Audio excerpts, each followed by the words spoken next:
Hello everybody out there and welcome to this, another edition of a late night screen review. This time we're talking about Late Night with the Devil. What time is it? On Halloween night, 1977, America gathered around for a live TV event that shocked a nation. What happened was real. What you are about to see is the recently discovered master tape of what went to air that night. What's the story? So, Late Night with the Devil tells the story of Jack Delroy, who's a sort of late night television host. It's in the 1970s, and he's trying to kind of grow his career on sweeps night, doing his final broadcast, and things go horribly wrong in the best way possible. What did I think of the movie? So here's the thing, this film is something I've been looking forward to for ages. I've been seeing it on my news stream and I've seen the trailer, and I couldn't wait to see this film. Unfortunately, it's not on like wide cinema release, I'm afraid. So if you want to go see this film out in the theatres, it's only in specific theatres nationwide. So you might, depending on where you live, you might have to make a bit of a journey, which I did. I had to drive half an hour out of my way to go to a theatre that was actually even showing this movie. So I guess that just shows you the kind of limited release that it's on. I think it's going to be coming to streaming services in the next couple of months, so you might want to hold out till then if you're not a theatre goer. But the movie, so basically what this film is, it's essentially like a mockumentary.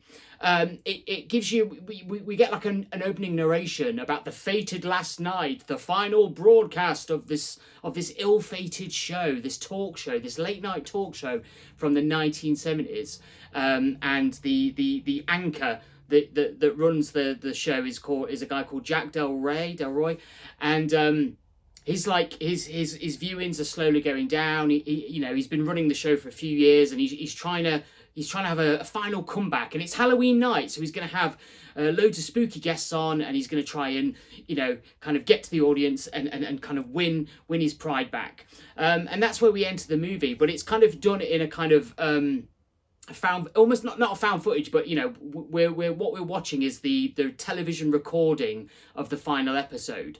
And what happens is, obviously there's a show that he does this show, he has a guest on, and then he has a commercial break, and in the commercial break we get to see behind the scenes footage of what the tapes continued to see that the audience didn't see on this real broadcast. It's not a found footage. It's not. The film doesn't try and make out like it's real, not by any stretch of the imagination. The film comes across more as a sort of black comedy, like a horror black comedy. It does remind me of Ron Burgundy, so it's got that kind of feel.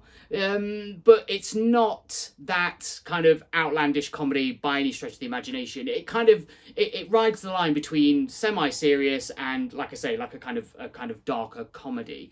So it's not all out laughs by any stretch of the imagination. But there are some kind of more exaggerated sections and moments and things like that. The voice narration's quite cheesy, for example, and I think purposely so.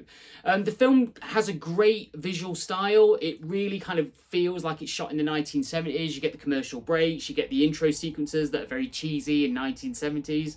And it tells the story of as I say, as the main host, and he's trying desperately to kind of, almost in a kind of I guess cynical kind of really trying to manipulate the audience. He brings on like psychics that are coming into the audience and basically cold reading the audience, and they're proven to be fakes. He has a guest on who's an absolute cynic who keeps naysaying everything that he's doing and trying to kind of almost be his foil, so he's ruining the ratings and things like that, and he's just desperately fighting the whole night to kind of amp up his show and do one over and get one better and keep making it more outrageous.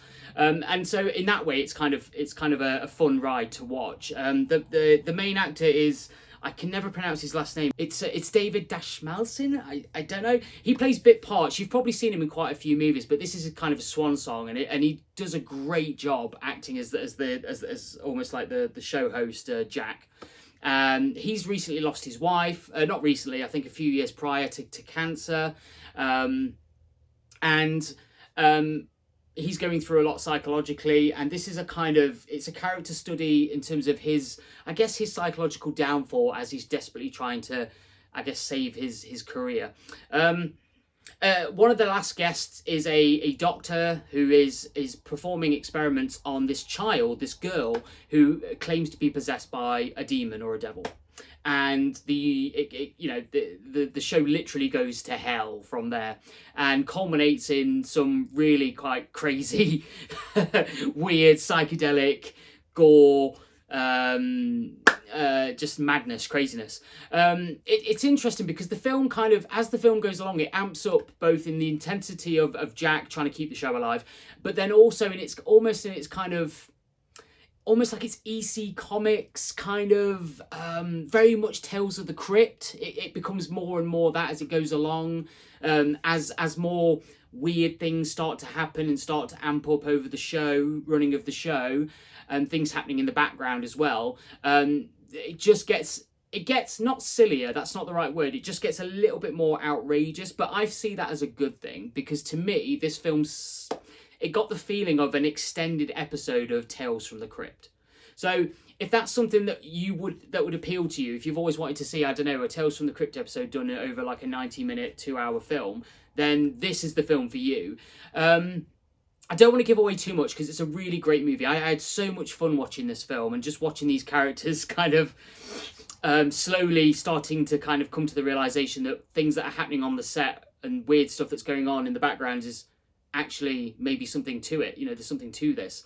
And having the kind of skeptic on the set as a guest, always constantly denouncing everything that's happening and disproving everything that's happening, was just a lot of fun to see. It's a great cast. Everybody's doing a great job, playing it wonderfully. As I say, there are moments where it's amped up and just that kind of bit of a nudge, wink, wink to the audience. And there's other moments where there's drama, there's pathos, but then there's also real tension that you can feel building up in the background. But all in all, it comes across as a 1970s cheesy kind of late night show, with a bit of a wink to the audience, and I thought it was just thoroughly entertaining, great film, and as well, I think just something a little different. If you're out there as a horror fan, you kind of think, you know what, I'm sick of seeing these kind of Blumhousian films. There's a lot of them coming out at the minute about religion, Catholicism, devil, this, that, and the other. This one takes it on a whole new slant, a whole new angle. And I think it just does it really, really well. I was kind of engaged the whole time. I was thoroughly engaged by David Dashmallan's performance as the main character of Jack. And yeah, I don't want to say too much more about it. I think it's one of those films that if it's playing near you, I thoroughly recommend you go out there and watch it. It's different.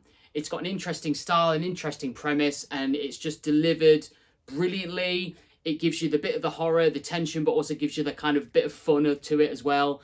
And for me, that is my all-time favourite kind of horror flick, personally.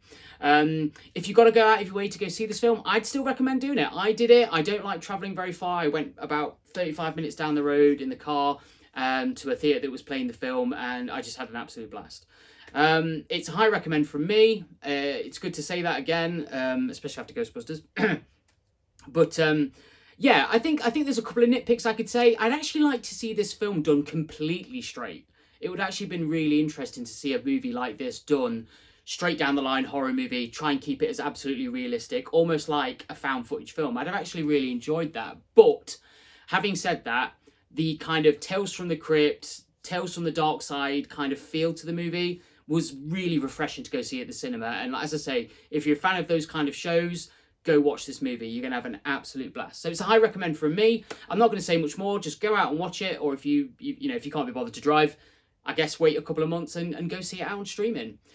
So that's it from me. Just a very quick one, because we've done quite a few of these recently, But until next week, guys, stay safe, stay scared, and we'll speak to you soon. Bye.